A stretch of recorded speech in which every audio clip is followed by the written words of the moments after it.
ایران کچھ نہ کچھ ایکسپیکٹ کر رہا تھا اور اس لیے اگر وہ نیوکلیئر پروگرام کو تیز کر دیتے تو قابل فہم بات تھی. ان کو یہ بھی خطرہ تھا اور بلکہ غصہ بھی تھا کہ پریزیڈنٹ ٹرمپ ان سے بات کیوں کر رہے ہیں. کہ پریزیڈنٹ ٹرمپ نے بغیر اسرائیل کو بتائے اور ان کی مرضی کے بغیر ایران سے بات چیت شروع کی تھی اور لگ رہا تھا کچھ نہ کچھ پروگرس ہو رہی ہے. امریکہ یہ چاہ رہا تھا کہ یہ بالکل انریچمنٹ بند کر دیں. ایک بات تو کلیئر ہے کہ رشیا اور چائنا کو تو بالکل ہی انٹرسٹ میں نہیں ہے کہ امریکہ، کیونکہ اسرائیل کی اگر کوئی وکٹری ہے تو امریکہ کی وکٹری ہے. جو ہمارے بھی رول ہے پاکستان کا، وہ بھی ڈپلومیٹک اینڈ سیکورٹی کونسل کے ممبرز بھی ہیں. دنیا کے انٹرسٹ میں ہے کہ اس معاملے کو زیادہ نہ بڑھنے دیا جائے اور یہ امریکہ کے اپنے انٹرسٹ میں ہے. پروگرام میں اس وقت ہمارے ساتھ خورشید قصوری صاحب موجود ہیں، سابق وزیر خارجہ. انہی سے بات کرتے ہیں. بہت شکریہ قصوری صاحب ٹائم دینے کے لیے پروگرام میں. سر میں جاننا یہ چاہ رہا ہوں کہ اس سٹیج پر اسرائیل کا ایران پر حملہ، ممکنہ طور پر ایران کیا رسپونڈ کر سکتا ہے، اس کی بنیادی وجہ اگر کھوجی جائے تو آپ کی نظر میں کیا بنیادی وجوہات ہیں؟ دیکھیے، بنیادی وجہ جو مجھے سمجھ آ رہی ہے وہ دو تین ہیں. ایک تو یہ ہے کہ جو IAEA کا سیشن ہوا تھا وہ آخری، اس میں انہوں نے کہا تھا کہ ایران جو ہے اب وہ اپنی کمٹمنٹس پوری نہیں کر رہا. اب اس کو اسرائیل نے یہ انٹرپریٹ کیا، فائدہ بھی اٹھانے کی کوشش کی، انٹرپریٹ بھی یہ کیا کہ جی یہ تو اب it's racing towards a nuclear programme, یعنی کہ اب تیزی میں جانا چاہ رہا ہے. اور ایک قابل فہم بات ہے کیونکہ جس قسم کے پریشر ایران پہ تھے اور کئی مہینوں سے، بلکہ 1.5-2 سال سے ہیں، جب سے حماس کی جنگ شروع ہوئی ہے اور وہاں جتنے دوست تھے ان کے الائز ان کے اوپر حملے ہوئے ہیں، تو نظر یہ آ رہا تھا کہ ایران کچھ نہ کچھ ایکسپیکٹ کر رہا تھا اور اس لیے اگر وہ نیوکلیئر پروگرام کو تیز کر دیتے تو قابل فہم بات تھی. تو ایک ان کو موقع مل گیا پرائم منسٹر نیتن یاہو کو اور ان جیسے لوگ جو خود ان جن پہ مقدمے اسرائیل میں بھی بنے ہوئے ہیں کہ اپنی لائف کو بھی پرولونگ کرنا چاہ رہے ہیں، پولیٹیکل لائف کو. تو ایک اچھا موقع ملا، انہوں نے سوچا اس کا فائدہ اٹھایا جائے. نمبر 2، میرا خیال ہے ان کو یہ بھی خطرہ تھا اور بلکہ غصہ بھی تھا کہ پریزیڈنٹ ٹرمپ ان سے بات کیوں کر رہے ہیں سول نیوکلیئر جو پروگرام ہے. اور وہ یہ بھی کلیئر ہے کہ پریزیڈنٹ ٹرمپ نے بغیر اسرائیل کو بتائے اور ان کی مرضی کے بغیر ایران سے بات چیت شروع کی تھی اور لگ رہا تھا کچھ نہ کچھ پروگرس ہو رہی ہے. پھر لگ ایسا رہا ہے کہ جب اندازہ ہوا امریکہ کو کہ یہ اتنی جلدی معاملہ حل نہیں ہوگا اور اسرائیل اور یہ جو ایران ہے اپنی انریچمنٹ پروگرام کو زیادہ ڈیلے نہیں کرے گا یا اس کو اس حد تک کم نہیں کرے گا جو امریکہ چاہ رہا ہے. امریکہ یہ چاہ رہا تھا کہ یہ بالکل انریچمنٹ بند کر دیں. ایران اس کے لیے تیار نہیں تھا. امریکہ کا شاید خیال ہوگا کہ یا برائے نام انریچمنٹ ہو جائے یا نہ ہو. اور اب جب امریکہ کو یہ اندازہ ہوا اور انہوں نے اپنا یہ بھی کہا کہ ہم تو ڈسسیٹسفائیڈ ہیں جو پروگرس ہو رہی ہے، تو اسرائیل کو ایک موقع مل گیا.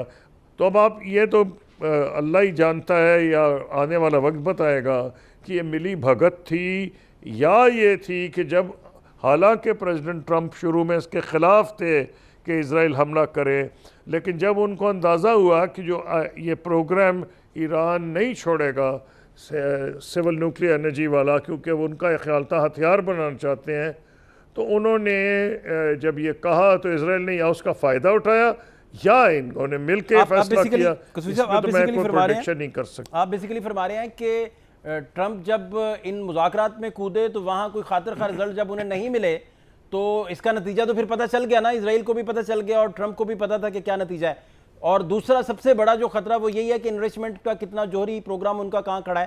اس کا آپ کا کیا خیال ہے؟ امریکہ میں بہت سارے لوگوں کا یہی دعویٰ ہے کہ وہاں وہ انریچمنٹ کر چکے ہیں، جوہری پروگرام ان کا پایہ تکمیل تک پہنچ چکا ہے. اس طرح کے دعوے بھی سامنے آئے ہیں. آپ اسے ذاتی طور پر کیسے دیکھتے ہیں؟ دیکھیے، ابھی تو IAEA اس کو انسپیکٹ کر رہا تھا. ایران نے چھپ کے اگر کچھ کیا کوئی اتنا آسان کام تو نہیں ہوتا لیکن سپوزنگ وہ کر رہے تھے کیونکہ ان کو خطرہ تو تھا کہ ان کو نیوکلیئر پاور نہیں بننے دیا جائے گا، تو اس میں یہ سمجھتا ہوں کہ امریکہ نے شاید یہ نہ چاہتا ہو، یہ بھی ہو سکتا ہے، کیونکہ جو ابھی میں دیکھ رہا تھا اوپینین ڈیوائیڈڈ ہے کہ کیا ان کی مرضی سے ہوا ہے یا ان کی مرضی سے نہیں ہوا. لیکن ایک بات کلیئر ہے کہ جب پریزیڈنٹ ٹرمپ کو یہ اندازہ ہو گیا کہ اب یہ نہیں ہماری بات مان رہے، تو پھر انہوں نے جب یہ پبلکلی اناؤنس کیا تو نیتن یاہو کو موقع ملا. اب مجھے لگ رہا ہے کہ اس کے نتیجے میں اور تیزی آئے گی ایران کے نیوکلیئر پروگرام میں. اب سوال یہ ہے کہ وہ جو تیزی آئے گی اسرائیل کیا کر سکتا ہے اس کو روکنے کی. یہ ڈیپینڈ کرتا ہے ایران پہ بھی. اگر ایران نے جنگ امریکہ سے بھی کی اور اس کے جو حلیف ہیں اس علاقے میں ان سے کی، تو پھر امریکہ بھی اسرائیل پہ اس پہ ایران پہ حملہ کرے گا. اور اسرائیل وہ کام نہیں کر سکتا، یعنی کہ جو ان کی ڈیپ فیسلٹیز ہیں جیسے فوردو میں ہے کہ اس کو، اور بڑے ان کے ہارڈنڈ سائلوز ہیں جس میں انہوں نے یہ کیا ہوا ہے، تو شاید وہ اسرائیل نہیں کر سکتا لیکن امریکہ کر سکتا ہے. تو اگر امریکہ کو انہوں نے ان کے اوپر بھی حملے کیے تو امریکہ یہ پھر سوچے گا کہ میں بھی وہی کروں جو اسرائیل کر رہا ہے.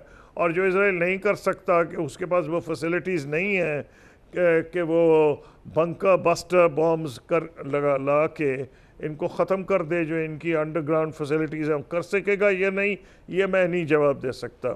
لیکن امریکہ کے پاس وہ چیز ہے جو اسرائیل کے پاس نہیں ہے.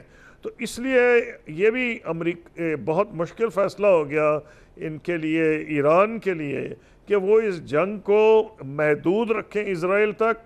اسرائیل کی پراکسیز، اسرائیل کے جو مشنز ہیں، اسرائیل کی جو پراپرٹیز ہیں دنیا میں، اور حملے کریں اسرائیل پراپر پہ، یا اس کو امریکہ کو بھی شامل کر لیں. تو یہ فیصلہ تو امریکی قیادت، یہ ایرانی قیادت کرے گی. یہ میں تو نہیں، میں تو تجزیہ کر سکتا ہوں کہ اس کی. آپ اس میں بھی گائیڈ کیجئے کہ انٹرنیشنل پلیئرز میں خاص طور پہ چائنا اور رشیا، اور یہ پھر آپ کو کہاں کھڑے نظر آتے ہیں، اور ممکنہ طور پر ایران کے پاس جب جنگ امپوز ہو گئی ہے تو اب کیا آپشنز بچتے ہیں ایران کے پاس؟ دیکھیے ایک بات تو کلیئر ہے کہ رشیا اور چائنا کو تو بالکل ہی انٹرسٹ میں نہیں ہے کہ امریکہ، کیونکہ اسرائیل کی اگر کوئی وکٹری ہے تو امریکہ کی وکٹری ہے. اگر ان میں ٹائم بینگ اگر ڈیفرنسز بھی تھے مائنر، تو وہ ٹیکٹیکل ڈیفرنسز ہے، اسٹریٹجک ڈیفرنسز نہیں ہیں. تو وہ روس اور چین کو تو بالکل ہی سوٹ نہیں کرے گا کہ اسرائیل کے عزائم پورے ہو جائیں اس علاقے میں، کیونکہ اس کا مطلب یہ ہے کہ جو امریکہ کے عزائم ہیں پورے ہو رہے ہیں. اس لیے انہوں نے تو کچھ نہ کچھ کرنا ہے. ڈپلومیٹکلی کر سکتے ہیں، وہ جنگ تو نہیں کریں گے. اب ڈپلومیٹکلی میرا بھی یہ خیال ہے کہ جو ہمارے بھی رول ہے پاکستان کا، وہ بھی ڈپلومیٹک، ہم سیکورٹی کونسل کے ممبرز بھی ہیں، بہرحال ہم OIC میں ہیں.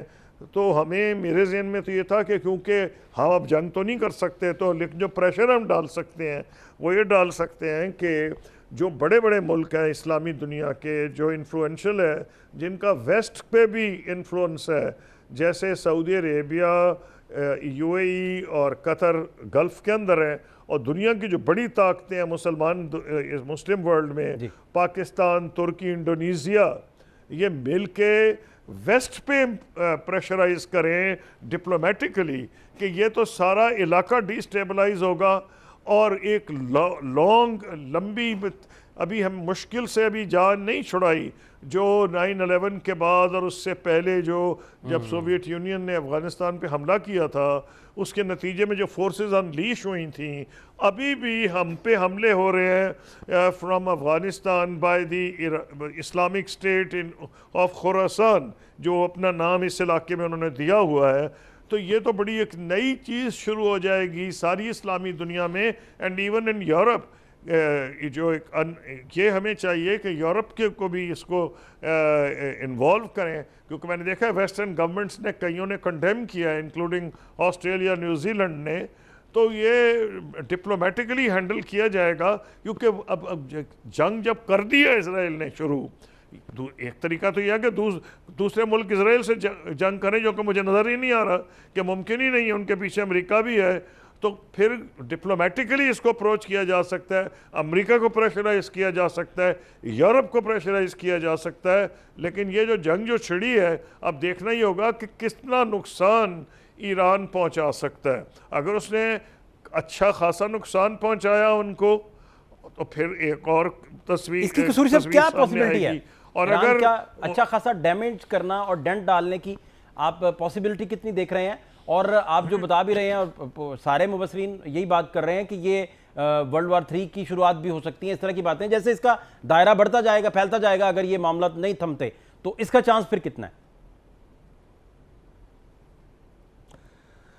دیکھیں یہ بات ہے کہ اس کے پھیلنے کو تو میں رول آؤٹ نہیں کروں گا، کیونکہ میرا شروع سے خیال ہے کہ آسانی سے ختم نہیں ہوگی، کیونکہ جب ایک دفعہ جنگ آپ شروع کر دیں تو پھر وہ شیکسپیئر کی ایک ہے mischief thou art afoot, take thy course that thou wilt، یعنی ایک دفعہ مسچف انلیش جب ہو گئی ہے تو کوئی ایسا سائنسدان ایجاد نہیں ہوا کہ آپ کو بیٹھ کے بچا دے کہ یہ کیا کیا رخ لے گی، یہ جلدی ختم نہیں ہوگی۔ دنیا کے انٹرسٹ میں ہے کہ اس معاملے کو زیادہ نہ بڑھنے دیا جائے، اور یہ امریکہ کے اپنے انٹرسٹ میں ہے۔ آج اچھی بات ہے سعودی عربیہ کے فارن منسٹر نے فون کر کے ان سے بات کی ہے، ان کے فارن منسٹر سے، اور ساتھ ساتھ انہوں نے کنڈیم بھی کیا ہے، جیسا کہ پاکستان نے بھی کنڈیم کیا ہے جو اٹیک ہے ان کا، اور یہ پاکستان نے تو یہ بھی کہا ہے کہ انڈر آرٹیکل 51 ان کو رائٹ آف سیلف ڈیفense ہے۔ تو یہ تو ڈپلومیٹکلی تو ہمیں جو کرنا چاہیے کریں، سیکورٹی کاؤنسل میں کریں، OIC میں کریں، لیکن میں یہ سجیسٹ نہیں کر رہا کہ کوئی نیا مسلم بلاک بنے۔ I don't want to be misunderstood, کیونکہ وہ تو اسلامک دنیا اور ڈیوائیڈ ہو جائے گی۔ میں یہ کہہ رہا ہوں کہ جو گلف میں جو 3 بڑی طاقتیں جن کا میں نے نام لیا ہے، جن کا بہت امریکہ پہ انفلوئنس ہے، اور وہ 3 بڑے ملک پاکستان، انڈونیزیا، ترکی، جن کی فوجیں بھی ہیں، جن کے ویسٹ سے الائنسز بھی رہے ہیں اور جو انفلوئنس بھی کر سکتے ہیں، تو میں ان کے بارے میں بات کر رہا ہوں کہ اس قسم کا ہمیں رول ادا کرنا چاہیے۔ قصوری صاحب آخری بات میں جاننا یہ چاہ رہا ہوں کہ ٹرمپ کی جو ڈپلومیسی ہے اس میں پاکستان اور انڈیا آئیں تو وہ جنگ بند کروانے کا کریڈٹ لیتے ہیں، یوکرین اور رشیا کے معاملے میں بھی انہوں نے بڑی ٹرائی کی، اور وہ جو یوکرینی پریزیڈنٹ کے ساتھ انہوں نے کیا وہاں بیٹھ کے وہ بھی آپ کے سامنے ہے۔ اب وہ کھل کے کہہ رہے ہیں کہ ہم تو اسرائیل کے ساتھ کھڑے ہوں گے، تو ان سارے معاملات میں امریکہ کا رویہ اور یہ ساری چیزیں، اس کو آپ کیسے ڈیکوڈ کریں گے اور کیسے اس پہ گائیڈ کر سکتے ہیں؟ مجھے پہلے تو یہ لگ رہا ہے کہ ٹرمپ کے اپنے سپورٹرز میں ڈویژن ہوگی امریکہ میں، کیونکہ یہ جب آئے تھے ان کی تھیوری، ان کا لائن یہ تھی کہ اس واز این آئسولیشنسٹ موومنٹ، کہ یہ امریکہ میں ہسٹوریکلی ہے کہ آئسولیشنسٹ یہ 25-30 سال کے بعد ہو جاتے ہیں، کہتے ہیں ہمارا اپنا ملک کافی ہے، ہمیں دنیا کی کوئی پرواہ نہیں، اور یہ کہہ رہے تھے کہ ہمیں یورپ کی جنگوں سے باہر نکلنا چاہیے، مڈل ایسٹ کی جنگوں سے باہر نکلنا چاہیے۔ تو اگر یہ اس میں مزید پھنستے ہیں تو پھر تو ان کے یہاں خود ڈویژن ہوگی، کویسچن کیا جائے گا کہ جو پریزیڈنٹ ٹرمپ کی بیسک فلسفی ہے، اور ایک تو یہ کہ وہ مڈل ایسٹ سے نکلنا چاہ رہے تھے کہ فوکسڈ کریں وہ ساؤتھ چائنا سی پہ، چائنا پہ، تائیوان پہ، اور وہ بھی کھٹائی میں پڑ گیا۔ اور نمبر 2، اگر انہوں نے چین کے ساتھ ابھی کچھ امپرومنٹ ہوئی ہے ٹیرفز کے اوپر، اور اس کے اوپر مزید ٹینشن بڑھتی ہے، تو یہ پریزیڈنٹ ٹرمپ کے حق میں نہیں جائے گی چیز جو ہے، نہ ان کے، اور ان کے مزید کنفیوژن ہوگا امریکہ میں ان کے سپورٹرز کے درمیان۔ لیکن بہرحال جب جنگ شروع ہو جائے پھر تو وہ it will take its own course, as I was quoting Shakespeare earlier.